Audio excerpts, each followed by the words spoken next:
Šis iespējams būs asiņainākais, kā tas notiek sižets. Kā tas notiek?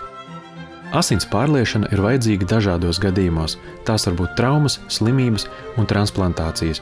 Vajadzības gadījumā asinis var pārliet arī pat vēl nedzimušam bērnam. Pirmā asins pārliešana Latvijā ir reģistrēta pirms 150 gadiem. Līdz 80. gadiem donori pirms asins nodošanas tika ieģērbti baltos halātos, cepurēs un zeķēs, jo sistēmas, ar kurām ņēma asinis, nebija hermētiski noslēgtas. Tagad, protams, viss ir mainījies.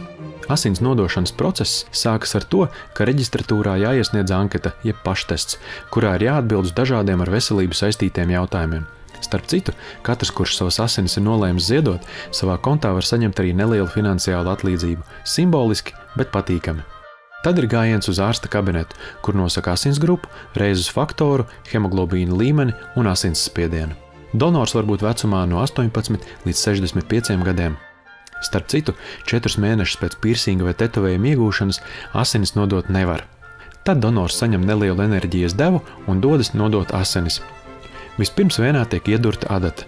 Tad 3 dažādos stobriņos tiek paņemts 30 ml asiņu, kas tiks izmantots analīžu veikšanai.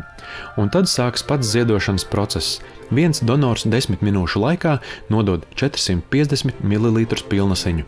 Jāatzīmē, ka pieaugušam cilvēkam vidēji ir 6 litri asiņu.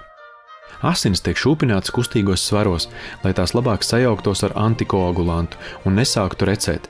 Katram pacientam saujā ir jāspēda bumba, nodrošinot to, lai asinis plūst ātrāk, jo, ja plūsma ir pārāk lēna, tās var sākt recēt jau sistēmā.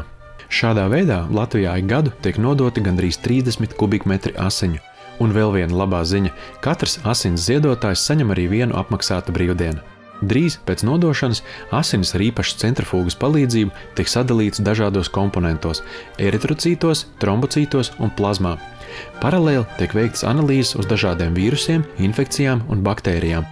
Ja ir konstatēta, piemēram, kāda vīrusa klātbūtne, tad asinis tiek vēlreiz testētas, un drošības pēc, neskatoties ne uz ko, tās tiek arī utilizētas.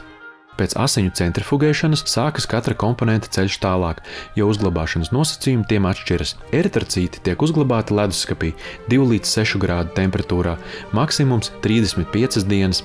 Trombocīti, tiem derīguma termiņš ir pavisam īss – 5 līdz 7 dienas. Un plazma, tajā šūnu nav, līdz ar to šoka saldētavās tā tiek sasaldēta -35 grādu temperatūrā, un tā var glabāties līdz pat 3 gadiem.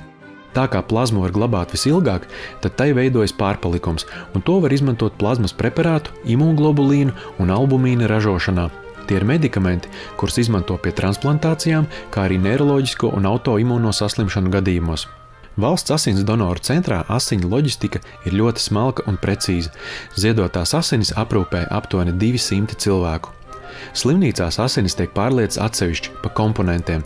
Karalauku medicīna gan nosaka, ka vajadzības gadījumā var tikt pārlietas arī pilnasinis, bet ikdienā slimnīcās asinis pārlej atdalītas. Pacientam var tikt pārlietas arī tikai viens no šiem komponentiem. Latvijā ir ap 34 000 aktīvu asins donoru. Sieviete asinis var nodot maksimums 4 reizes gadā, bet vīrieši 6. Vidējais donora vecums ir 38 gadi. Ja es par asins nodošanas vai pārliešanas procesu kaut ko neesmu izstāstījis, tad jautājiet komentāros, kā tas notiek.